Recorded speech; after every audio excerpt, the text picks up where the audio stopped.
आदरणीय मित्रहरू नमस्कार। म हुँ काजी राई साम्पा। आज म यहाँहरूलाई एक प्रकारको फूल देखाइरहेको छु। हेर्नुहोस्, यो फूल हेर्दाखेरि यो ठाउँ नै अति आकर्षक देखिरहेको छ। यो फूललाई यहाँहरू कतिले चिनिसक्नु भएको छ र कतिले नचिन्नु पनि भएको होला। यो फूललाई गाउँले भाषामा पाखानबेत भनिन्छ र संस्कृत भाषामा पाषाणबेत भनिन्छ। पाषाणबेतको अर्थ हो ढुङ्गा फुटाउने। त्यसैले यो पाषाणबेतले ढुङ्गा फोरेर आफ्नो वासस्थान बनाउँछ। अर्थात् यो पाषाणबेत ठुला ठुला भिर पहराहरूमा टाँसिएर बस्दै यसको जराले ढुङ्गा फोरेर त्यहीँ आफ्नो वासस्थान बनाउँछ।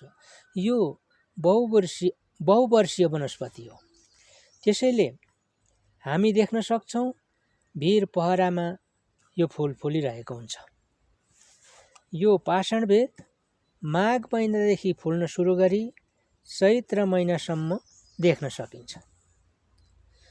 यो फूल हेर्दा यति सुन्दर र आकर्षक मात्र नभई यसमा प्रशस्त मात्रामा औषधीय गुण पनि पाइन्छ।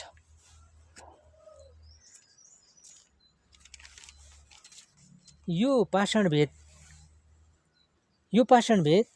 मृगौलाको पत्थरीमा अति लाभकारी छ। पिसाब सम्बन्धी रोगमा अति फाइदा गर्छ।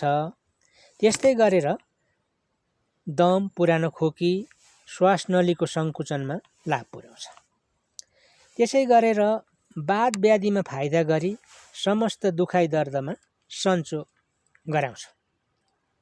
अनि अर्को कुरा, आमा दिदी बहिनीहरूको मासिक धर्म चाहिँ घटिबढी भएमा फाइदा पुर्याउँछ। हैजा, आउँ, झाडा पखालामा फाइदा गर्छ। दाँत दुखाइमा फाइदा गर्छ। काटेको, चोटपटक लागेकोमा यसले फाइदा पुर्याउँछ। अनि अर्को कुरा, यसको सेवनले सुत्केरी आमाहरूलाई ठिक गर्छ। जुका चूर्णमा फाइदा गर्छ। ग्यास्ट्रिकमा फाइदा गर्छ। यो पाषाणबेत शक्तिवर्धक भएकोले तागत बढाउनुको साथै धेरै रोगहरूमा फाइदा पुर्याउँछ।